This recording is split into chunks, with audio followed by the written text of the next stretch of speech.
and welcome to another episode of Conversation with a Chef.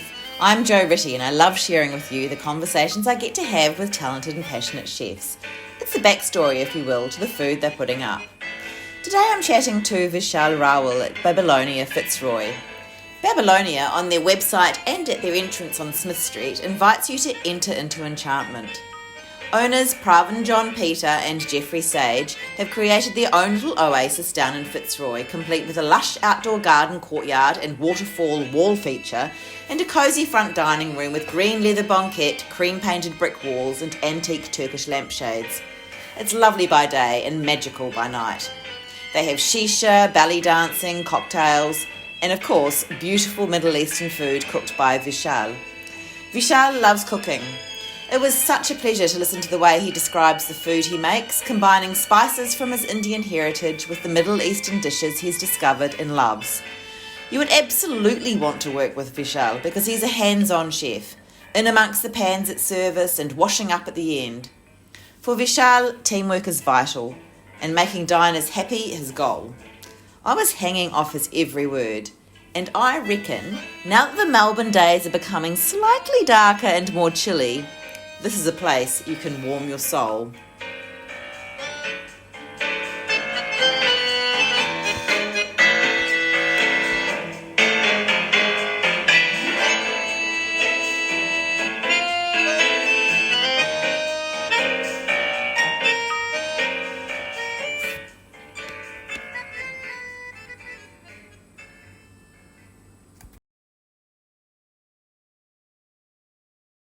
So, well, let's just start off with a bit about you. So, how long have you been a chef?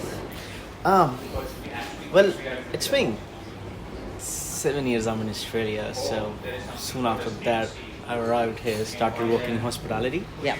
So started working in a pizza shop, working in McDonald's and all those things, but jumped in restaurant back in 2016.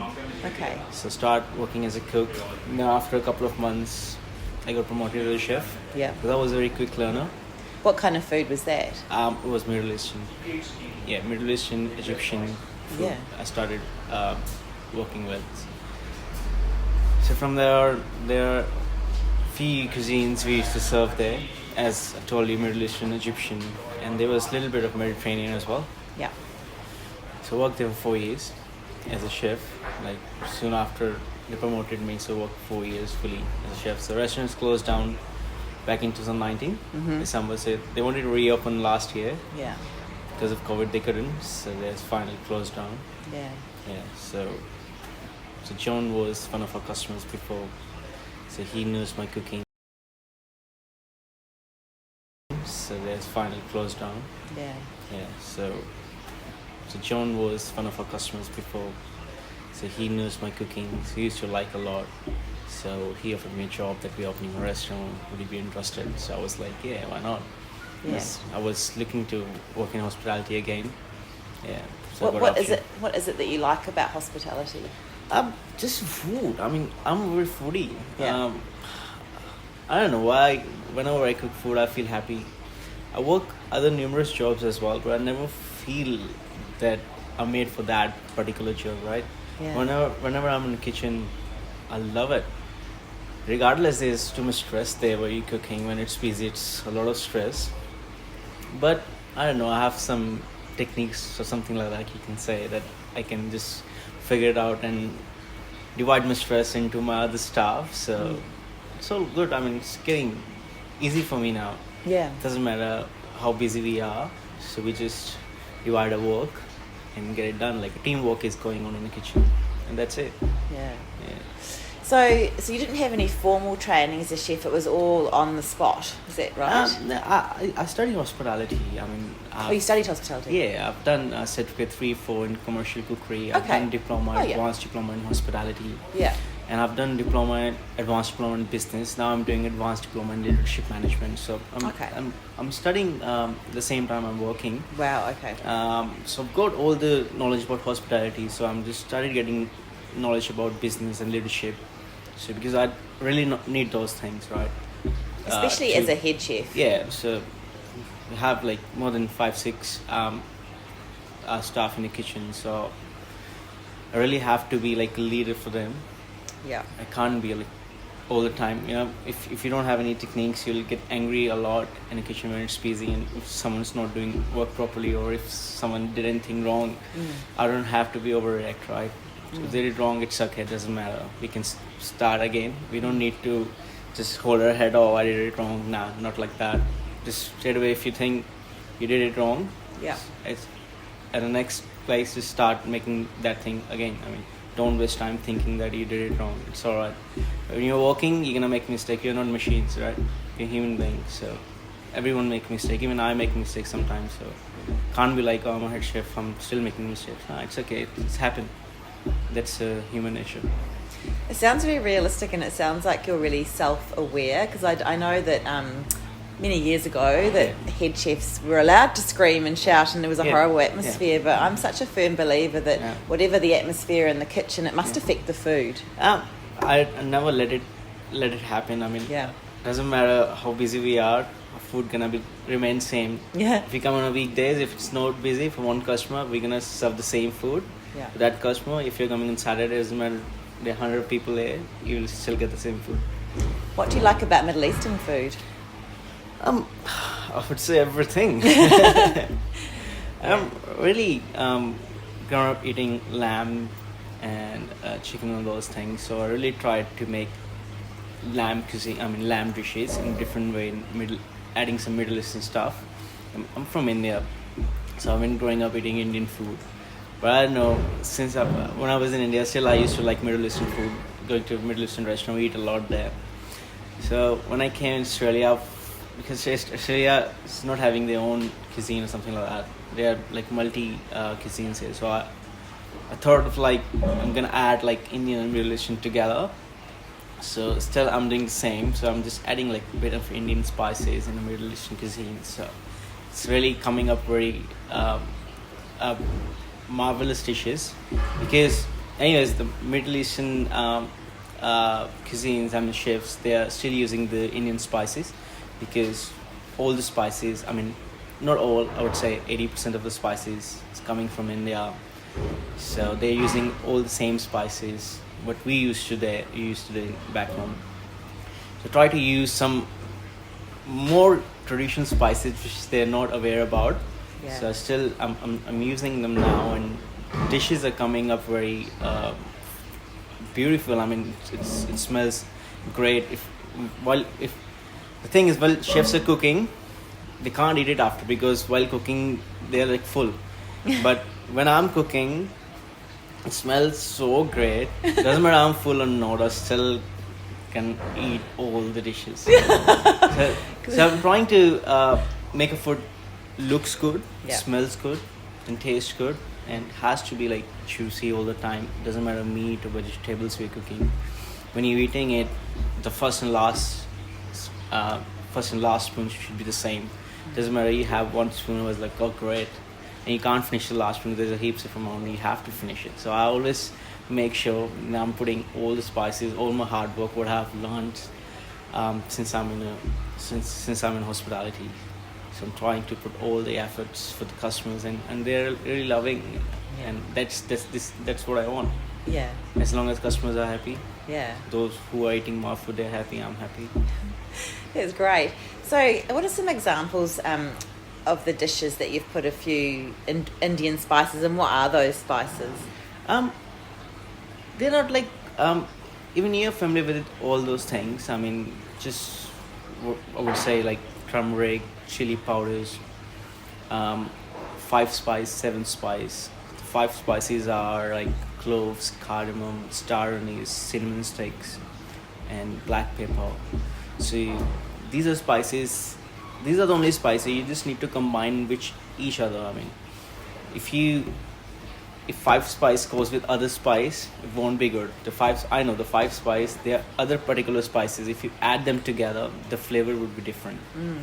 And all the spices can't go with each dish. The lamb needs some spice, the fish needs some spice, chicken needs some spice, right? So you need to try them like heaps of time to get the good flavor. And so the fish has a lean meat, right? so it need very light spice. If you put like few spices on the fish, it ruins the taste of the fish. You are eating only spices. Lamb, it's thick meat. You need a more spice on it. If you put a light spice on it, you would just eat. You're just eating a lamb, has no salt, no pepper, no spice on it. So you need to make sure that you're putting extra spice on it, and you need to marinate the lamb for few hours, not like overnight. If you put overnight, it ruins all the juicy. Like if you're eating lamb, you need a juice, right? If you marinate the lamb overnight, it'll ruin all the juice in the lamb because it sucks. The spices, it has some citric in it. Citric acids. Normally, lemon does have citric acid, but some of the spices do have citric in it. If you leave that spice with the lamb, it's just waste. If you're cooking it, you're having it, you'll be annoying. You'll be disappointed after. I did not know that because lots of recipes say to marinate lamb overnight. Yeah, don't they? only Normally, I don't know. I tried it and I feel like now people are doing it wrong way. So you have to, because I tried it so many times, right? Yeah. And whatever food I make for trial, I get like few people, like the owners of friends, so the managers, they're sitting and having it. Everyone's telling me the different things, right? So I have to make a note on it. The next time when I'm making it, I'll make sure that that thing is not happening again. Back on your question, like overnight thing, only chicken is a thing which you can marinate overnight. Because chicken you can't, normally chicken has to be well done. If it's not well done, people feel like they're eating raw chicken, and it's a mentality in everyone's mind that if you're eating a raw chicken, they'll be ending up getting food poisoning or something like that. So they're right at their place. Chicken has to be well done. If you find bit juice in it, you won't get the good taste from chicken. You feel like it's raw. But if you're eating a red meat, steak or lamb, it has to be juicy. You need to see that redness in there. Because well done chicken, you'll be chewing, and your jaw will be like, oh, I can't eat it, right? Yeah. So for the chicken, it has to be well done. You can marinate overnight, no problem at all. But for the lambs and red meats, it has to be for a particular time, not overnight. If you're eating overnight, you're ruining the meat. So it sounds as though you do a lot of experimenting and trying things out. Yeah. Where else are you getting your ideas for Middle Eastern dishes, the ones you've got on the menu here? I'm all the time, there's Google there. I've been searching on different dishes. I'm following few good chefs those who have experience from last 40 to 50 years, following them as well, checking the updates at what's going on there, because I've been in Dubai like a couple of times and tried their food. That was good too, but I really wanted, because I expect more about that, and I tried their food. I wasn't really happy. It tastes really good, but being a chef, being in industry, I wasn't really happy from the taste. So when I came back to Australia and I tried the same dishes, adding my spices, and it came out like really good. I mean, people loved it. And at my other place as well, when I used to make with the head chef, and they were really happy with it. And we used to add on the menus, and people always enjoy it, having those things. Yeah. So when people come to Babylonia, what do you suggest if they want the full experience? What should they order? Well, I want them to come again and again to try all the things, but can't suggest you just one thing, because all the things are made from my heart, right? But do you start with like smaller? Are there smaller dishes and then bigger dishes? Are there? Yeah. So I would say fluffles. I mean, the fluffles you normally have at other places, because I love fluffles a lot, right? So I tried all the fluffles all over the Melbourne, back in Dubai, right? I find them a bit dry. I don't want dry fluffles, right?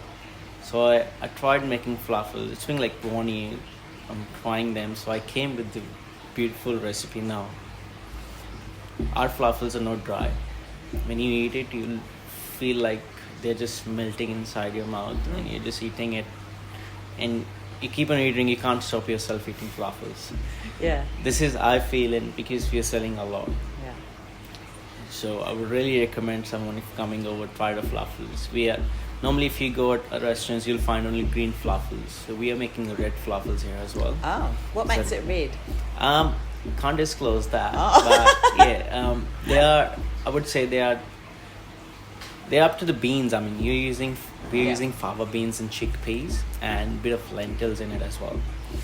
Normally, restaurant they're just making falafels from chickpeas. Chickpeas are really dry, and that makes falafel very dry. So we adding fava beans and lentils. They have kind of, I would say, fat and a good carbs in them, so that really makes them juicy. And we're adding like vegetables, good vegetables. So in red falafels we have a red vegetables, not just vegetable. There are a few other things which you can't really disclose, but they're very healthy Love it, things. yeah. And in green falafels, yeah, we are adding green vegetables. Yeah. Yeah, a lot. And you do hummus as well? Yeah, we do. And because I know that I've spoken to some Israeli chefs and they always say like their mothers and so on have got the recipe for, Yeah. for hummus. Hummus. How do you... My mother used to make hummus Oh. back home as well. Good. So I'm still using that recipe Yeah. here. Our hummus is not that thick, right? It's like it's not even like a sauce. Like it's like in between somewhere. But it's really smooth, really rich. When you eat it, you'll feel like it's amazing.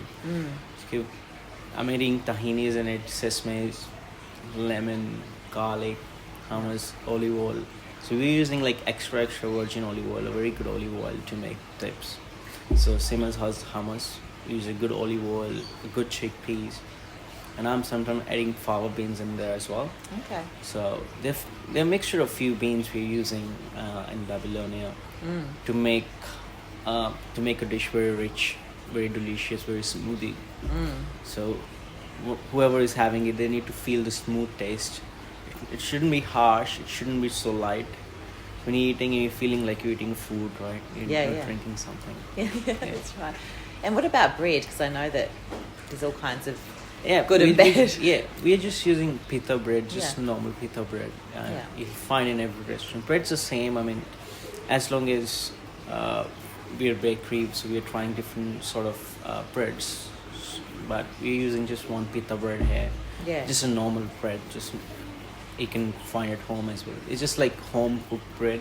Yeah, nice. Yeah, so it's very simplicity. But the main things are the dips you're having with, right? Okay. The bread itself tastes very good because we're adding touch of salt and sugar in it. Makes like you can eat the whole bread with just butter and olive oil, because we cook bread in olive oil. Yeah.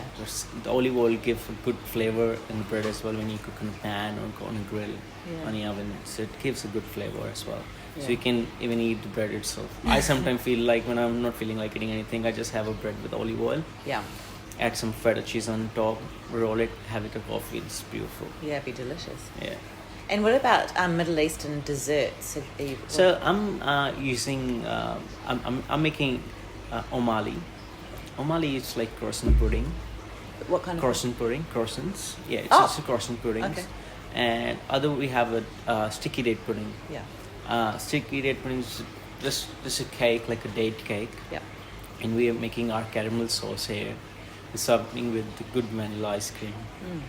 This is beautiful. The omali is just normally a croissant pudding. We're making our creamy milk here. So we just cut the croissant into cubes, small pieces, heat that homemade milk we make for the pudding, pop it on top, bake in oven for 10 minutes.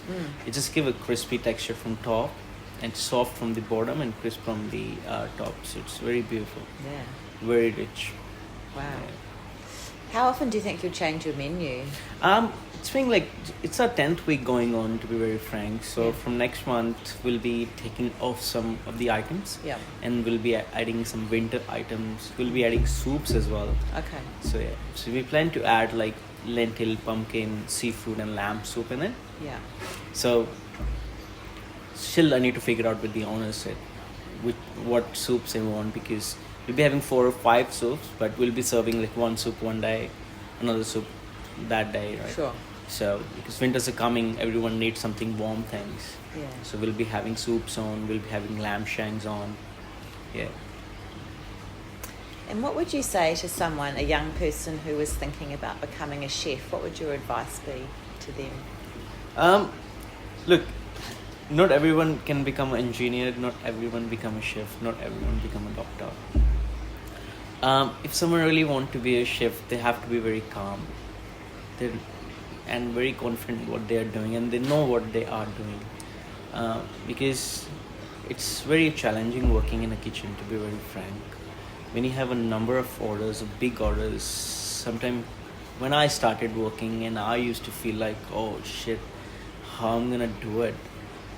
Because when you have like 100, 200 people sitting in a place and you're serving them, if you got a one single small complaint, it affects a lot in a kitchen. So you can't really concentrate, because that small thing is just going around in your mind, and because of that only thing, you'll spoil all the other things we need to do. So you have to be very calm. You don't need to be nervous all the times in the kitchen. You have to be confident. Doesn't matter if you got small complaints, that's all right. You can think about it later, but at that time you have number of orders. You need to make sure that you're serving good food to customers, so you're not getting another complaint. Yeah. Whoever wants to, anyone can be a chef, to be very frank. Those who know cooking, those who love cooking, they can be a chef. But apart from those things, you need to tackle the problems, you need to tackle the hardship, you need to make sure you're treating your staff well. You're not all the time you're screaming on them, right? Because no one can bear it. No one can hear it. Because if you give respect to others, you'll get it back. So I'm following it. Like, I respect each and everyone. Doesn't matter dishwasher, kitchener, cook. I'll treat them the same. I never tell them to call me a head chef or something. Call me by name. And we always work like a team. Doesn't matter if my dishwasher is like working from like 2 to 3 hours. I know that he or she is tired now, so I tell them just relax and I'll jump on your dishes. I'll wash the dishes. Wow. It's not like I can't wash the dishes. I always do. I clean the dishes. I wash the dishes. Sometimes I work with the prep cook, line cook. So I do all the things. I mean, I jump at their place and do it. So when I do that, they feel glad that we are working with a good man. We are not like who is just sitting or standing there and ordering us to do it. I never do that. I always jump with them and do the same thing they are doing. Yeah. Even if they're cleaning the things, if they're cleaning the floor, sometimes I used to do mop as well with them. So it not make me like small or something like that. I feel like doing it. I don't want standing on their heads and watching them. Never. So yeah, I always just want to work in a team. I just don't want to run a team. I just want to work with my team, in between them, and just one of them. I love that. Yeah. Thank you so much for your time. That's all right.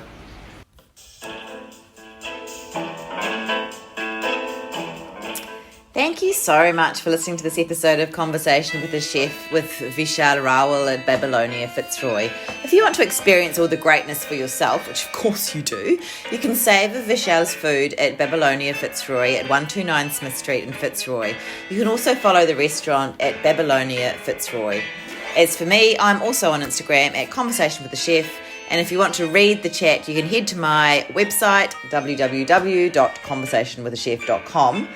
I would absolutely love it if you told a friend about my chats. And of course, you can subscribe on Apple Podcasts or click follow on Spotify so I know you're there. Once again, thank you. Have a great day. See you next time.